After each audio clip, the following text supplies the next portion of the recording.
In today's episode of Victoria 2, we are going to make Tokugawa Ieyasu proud by showing how we can become a great industrial and economic powerhouse without making a colonial empire in the process, and thus we can preserve our traditions of isolationism.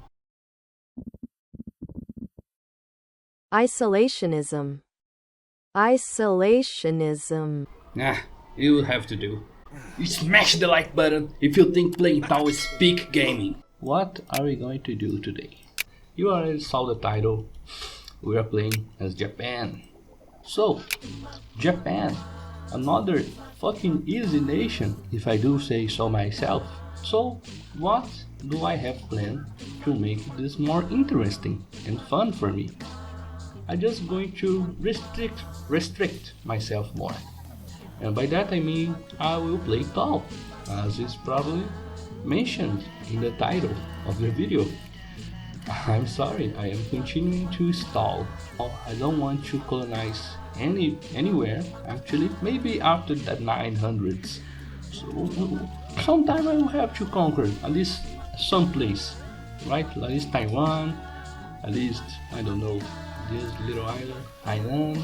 And I want to also see if I can make a ton of industrial points just by standing still. Let's see if I truly have the grasp of the economic simulations map game. So, first of all, I will pick the decision of the early Meiji restoration. Oh, another thing you may be seeing, I have an add-on that makes the UI darker, but it has the disadvantage of making the pops really weird. I mean, just look at this. Bureaucrats are just slaves. Look. I don't know, I think it's quite funny. Oh yeah, also the fucking decision of the reforms are all wrong. But that's fine. That's okay with me. There's a bit of a debate around what do you do when you start. Do you go for the bureaucrats or you straight ahead to clergymen? I think, in my humble opinion, it's better to expand the maximum amount in the administration while also encouraging bureaucrats. I think it's better, I think it's faster. I always done it and I don't think I will ever stop. It's just a thing of mine, addiction. I don't think that's the term I actually wanted to use, but that's it. I have an addiction on bureaucrats first. Yeah! I can't believe it, folks. It happened. The fucking horrible US frontier was denied. Oh, I'm posting this one on Reddit, folks. So, the last thing I would want to say is that I think it's very obvious, but I'm just going to make it totally clear. English is not my first language. I think my accent is quite noticeable. And yeah, I am Brazilian, folks. Yeah. Let's go, I'm from Palmas, Tocantins, let's go, let's fucking go, Brazil, where's Brazil? Oh yeah, here you go, that's my town, right here, in the middle of the jungle, that's where I live in that tree. Oh yeah, just remember, if you see this little plus sign down here, it actually tells what everyone is doing. Argentine reactionary enforced the demands in Argentina, wait. Oh yeah, Dom Pedro the First plans are in motion. Let me tell ya. Oh yeah, there we go, baby boy. We did it. Wagons west. There we fucking go. So we have two factories. These factories are not exactly good, right? Just cement. I don't know how to say it. Fuck, cement. Porra. Cement.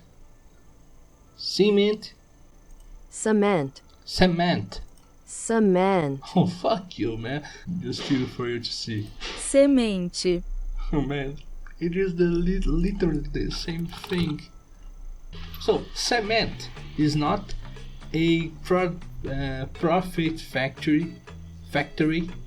Maybe in the early game, maybe if it is the only factory you own, just like you have here. You don't want to have a cement factory everywhere in your country. You just mostly want one or two, maybe just one, and upgrade it to the max. That's it. You don't need any more. So, are we ready to industrialize?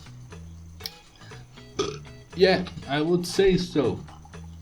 We have almost all of the conditions to industrialize properly.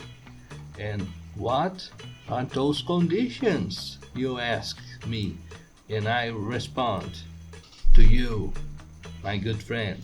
So, when I started talking about how to industrialize Victoria II, I was drunk with sleep. It was 9 p.m. and I have the night schedule of a granny. I just mumble a bunch. I stuttered over and over again, and my thick accent didn't allow me to make myself clear with such a complex topic with no text to help me. Well, it just happens that now I have an itinerary to help me. Let me cover the basics so everyone here is on the same page. The map is divided in provinces. Every province has an RGO, or basically produces raw material. Those raw goods need POPs to produce them, either farmers or laborers, for farm or mining goods, respectively. It is obvious but yet important to highlight that some goods are better to have than others. Take coal, for example. They are essential for an industry, being at the base of many manufactured goods. But wool isn't even used to manufacture another good. It's simply useless. Every country produces RGOs, so if you're lacking any, you can just conquer it out of someone else. But since I'm playing Tau, I ain't allowed to do that. Now, to properly industrialize, you must have around 20% literacy rate in your entire country. For that, simply encourage clergymen until it reaches 4% of each major state you own, and max out the government spending on clergymen's salaries as well. The worst case scenario, you should reach 20% literacy in 35 years or so.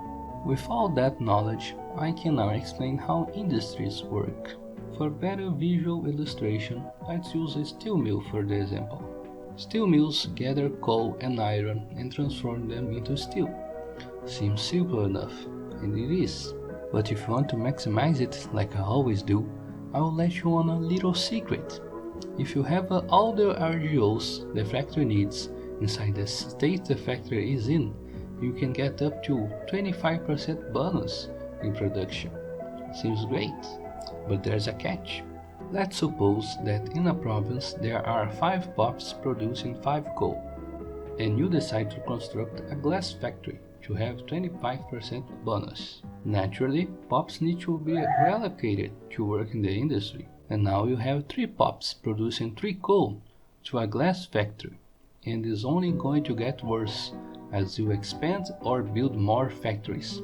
Of course, there are some technology that functions to increase the RGO supply, but I still think that the bonus is more of compensation than a bonus itself, and is not even sufficient compensation.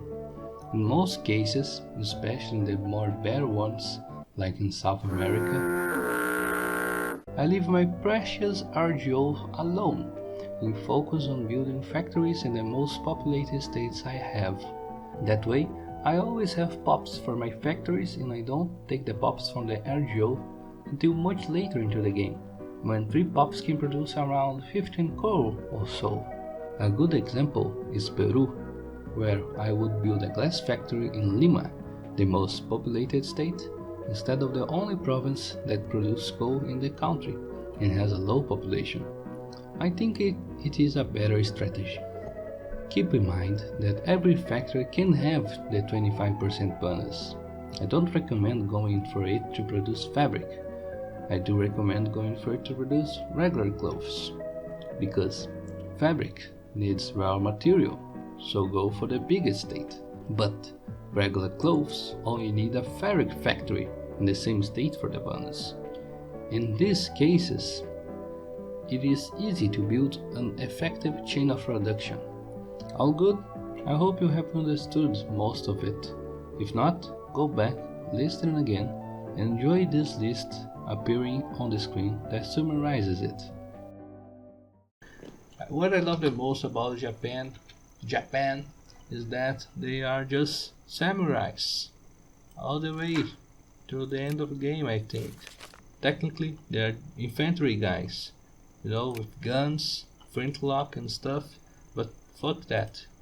We ball with the samurai gear. World War I with samurai gear, who knows? We actually don't want to tax the rich, because they can propose projects to us, and we can support the projects. Mostly, they are good projects to have, so that's what I'm going to do. I love capitalists in this game. They create projects, they expand factories, they build railways, and most important of them all, they are the pops that consume the most. So if you want a big industry, you need to have a big consumer base, and the more capitalists you got, the more things they will consume. So it's just good to have more capitalists. I'm sorry, communists, but it is true. Let's see, we have 21 I don't know how to say 2,000 capitalists. We need more. This is going to say yeah, baby, we are GP now. We are a great power. Japan, land of renaissance, family is Fabazai, motherfucker. I think it would be nice if we were to liberate a country, an entire country. Yes. And would you look at that? We just become the fifth in the industry. We are so big, we are so powerful. When we start winning, we won't stop winning, and we'll be tired of winning. We're gonna say, stop the winning, I can't stop, I don't want to win anymore. If we were playing a normal game, I wouldn't be doing this, subsidizing the factories, abusing the RGO bonuses, but I needed to, because if I don't, I just lose on the long run. Sokoto, I think it would be rather nice to have Sokoto in my sphere. Ethiopia, what about it? My new best friend is what I think about it. Immigrants.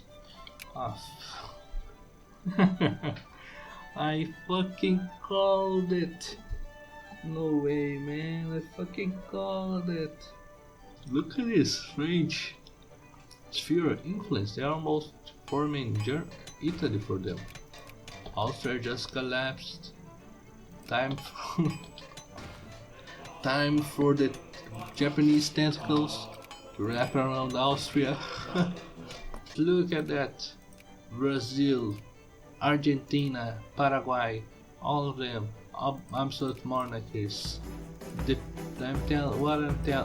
I tell you guys? I can't believe it, folks. Japan, number 4, no expanding, just playing town. Let's go, let's freaking go. I'm even going to save it. I'm going to go to sleep now. I can't do it anymore. Ciao, goodbye. I forgot to record my audio for this part of the video, which is cool, since I managed to say all the things I already wanted to say, and now I just commenting on what's happening, and thankfully not a lot of things happened.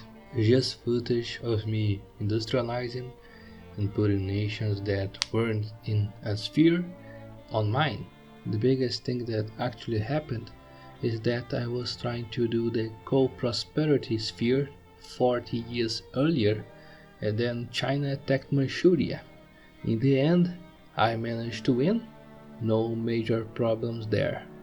Except I was quite a bit uncareful and forgot quality is not always better than quantity, especially against China. Roll the clip. All of you are baby! Oh, and World War I happened. Greece goes bankrupt. So it should be alright. Oh my god. Manchuria again. Really? Oh, it is over, guys. It is so over right now. They have 162 armies. I won't even. I'm sad. Okay, Manchuria is lost. I have to let it go. I'm sorry. I'm sorry. Believe me. So maybe I can release you after, but I don't know. Whoa! I'm going to write this down. When you had 1,000 industry points. Let's go in the video. I want vengeance. I want Taiwan. I will have Taiwan. Oh, fuck you. It is 1900s, everyone. First thing you do is research gas. Okay, this stack right here is just one of the best stacks you can have in the game. Oh yeah, I don't think I have ever said it before, but the Great War, the French side won it by the clear looks of it. Germany has seen better days. Anyhow, I should say it even easier. Have an easy time beating the Chinese. We just need to lay troops here and protect our coasts. If we can successfully protect our coasts, we can win this war easily, as you can see by our military might against the Chinese.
Also, during this part of the game, I was in call with my buddies, and I don't think anything major happened again. And I just started thinking about where I could attack next. It was really hard to think of any place. China was getting stronger, and Vietnam was getting in their sphere. I didn't actually wanted to attack Vietnam because I wanted to keep them in my sphere, and then China started to put them in their sphere. So I thought that the best place I could actually get was Java, the Indonesian islands, because it produces a lot of sulfur and has a lot of population, and the Dutch aren't isn't a military power as you would have thought. its only allies were Italy, which was easy to beat. The major thing is that China attacked me while I was in war for Indonesia, but I only fought one battle and they just quit. So, yeah, not very interesting. But here's the whole war. I guess this is passing through. Just wanted to say I just wanted to say that I just got the Dutch colonies, 2 islands of the Dutch. That's it. As I expected when I started this run, I am currently falling off, just like Japan did in real life. Yeah, I'm done. I don't care any longer. I don't want to play anymore. Okay, I just did anything I would like to do. I built tall. I did a lot of industry. I became rich. I became powerful. And challenged myself to just stay in the island. I did what I set out to do. And now I don't want to do anymore. I could declare war in China, especially right now when they are where they have been cut down to size by the US of A, but I just don't feel like it. I'm done. My industry isn't getting bigger than this because we don't have a colonial empire to say like the British does, like the French does. Unfortunately, I'm just done. I don't want to play anymore. I'm sorry. Yeah, I'm ending this video now. I hope you have liked it. I hope you like the video, you subscribe, you comment, like, wow, this video was great, I love you. I have plans on what to do next, and I won't do a challenge next time. I have a fun idea what I can do with Spain. Yeah, I guess you guys will like it. Thank you for your time.